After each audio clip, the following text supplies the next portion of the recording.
Welcome to the Creative Lounge, where we talk to fascinating people around the world about their stories, passions, and more. Hi Paola, thank you so much for being with us today. It's an absolute pleasure to have you on the show, and I'm looking forward to learning more about you and your miniature art. Okay, so to start, I would like to ask you to introduce yourself and to tell us 3 things that we should know about you. Okay. First, I'm Paola Vargas. I'm a Colombian girl living in France because of love. My husband is French, so we moved to France in 2009. I'm currently working in a travel agency. The third one is that I'm a passion photographer. I will tell you more about it. Great introduction. I've never been to Colombia myself, but I've only heard good things about it. I can't wait to go one day once the restrictions are lifted. So yeah, straight on to going into photography, your passion, the miniature arts.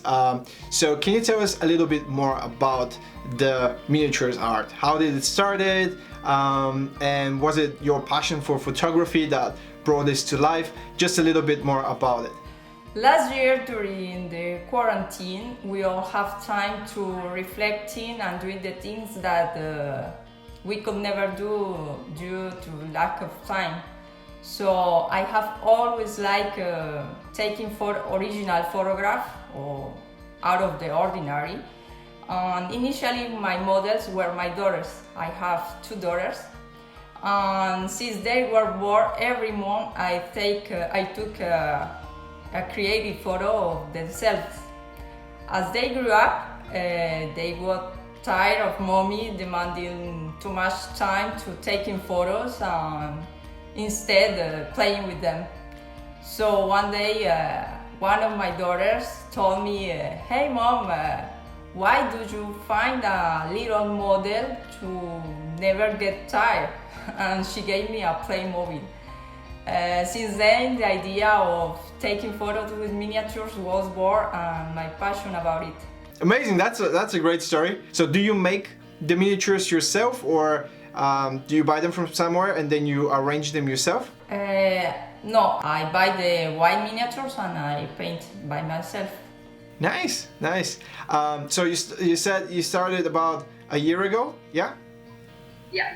Great. I mean, I've seen the progress on Instagram. It looks amazing, and I can see that your followers are also really supportive of your art. I see that a lot of them are engaging and love what you're doing, and the same goes for me. I really like the different compositions, and I notice a lot of them are related to what's happening around us in the world right now. I saw that you had the one where it was the US election, of course one around COVID and 2020 Control Alt Delete, something that we all want to do, unfortunately won't be able to. But yeah, where do you get your inspiration from? Is it like what's happening around you, or just depending on like how you feel that particular day? It depends. I love to travel, so my goal with this photograph is that people can travel too with me remotely or from home, because nowadays people are not able to travel as before with the same freedom as before. So with a picture like that, people can go away.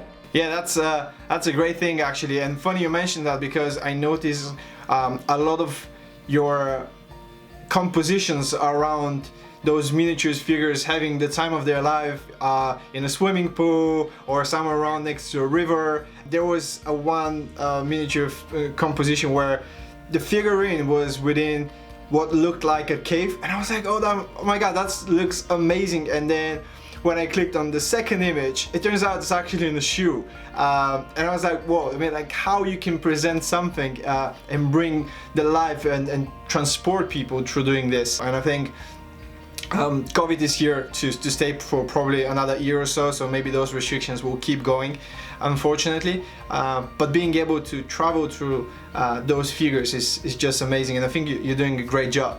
And then I guess to some extent related to this, obviously when you are building those compositions, you get the experience of it. And I was wondering if there is any particular story or something that happened that you found quite interesting while working on those compositions. Since I started photographing miniatures and became a recycler. By observing everything around me, I'm always turned around to see if someone is going to throw anything away. I stop and I think if it can help me to create a photo scene, so you can imagine as many things I said it, but reusing in my pictures. Everything is a potential scene object that I previously have created in my head. Everything is worth being used.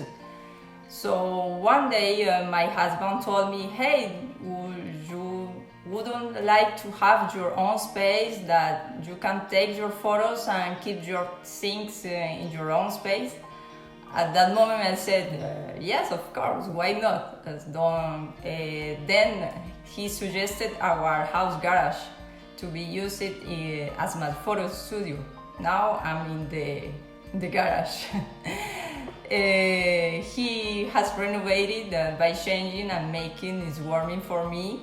So happy days, and now I have my space to inspire me and boost my creativity by capturing moments with my mini models. Nice. I mean, having a studio, that's a dream for every artist, I guess. In my case, I have my room here. I'm trying to set it up as much as possible and pretend to be a studio from time to time. But yeah, I mean, and a lot of people started from their garage, so hoping that the same will go for you as well, like one day having like a whole warehouse with loads of miniature figures everywhere. And one thing you mentioned before that is in regards to recycling and being more conscious about your waste. Is that the reason why there is one particular photo, which was the Amsterdam train station, for which I think you've only used things like nail polishers, I guess, like empty bottles?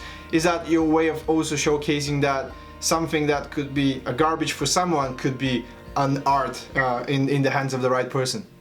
Yeah, for example, in this photograph, Nails Station, I took a little piece of a construction game as rails, the nail file as a platform train, nail polish, as you said, the trains. So many objects that for everyone is not value. For me, it's very interesting to transform in another way. Is that what excites you the most, like transforming an object into something that not necessarily would be perceived as that object in your photos? Like there was the watermelon, which was symbolizing a rock in one of your photos, where you had like two watermelons and then there was like the stream in between. Is that what interests you the most, like how you can transform one item into something different? Yeah. The most important is to let the imagination fly and to be creative is the key of these miniatures photos. Great, amazing. Like I love that though, and I guess some sort of related to what you just said about the passion to create something. What advice would you give to people who are watching this video or who perhaps wants to start doing what you're doing, whether it's photography or miniature art photography? What advices as an artist would you give them? Okay, first is just be creative is the key of this job. And the other one, you don't need a professional material. It's just a phone or a camera. If you don't have the miniatures, you can play with the tiny toys. You must find the ways to interact the little models with a random object in your house. I can resume this in a quote that says, I don't think outside of the box, I think, what can I do with the box? Nice, I really like this. don't think I don't think outside of the box, but what I can do with the box. But I think it's exactly what you said. People need to be creative, and I also think that it's very important for people to start doing whatever they want. I mean, just do something, because that would always lead to something else, and you improve over time. And I guess the same goes for you. Like when you started, when I was going through your Instagram profile, I saw a lot of photos of just nature and landscapes, what you said, traveling. And then obviously when COVID happened, you had to adapt. So it's like transforming, like, yes, you can't take those photos in the wild anymore or just traveling, but you can do something with your own hands to still get the same experience of like traveling and recreating the same idea. So I think what you've done, it's absolutely amazing, and it's definitely super inspiring. Thank you very much. And finally, any last words for our audience? It's just like I say, let your imagination fly. My goal this year is to cancel my photos. So stay tuned, and I'm preparing a newest series of photos that you can travel with it. Well, thank you so much for joining us today, Paola. Really appreciate it. We'll stay tuned. We'll keep following you and following your progress and travel the world with your help, of course. Thank you so much. Well, that's it. I hope you enjoyed the video, and please don't forget to like this video and subscribe to our YouTube channel if you haven't already. See you next time.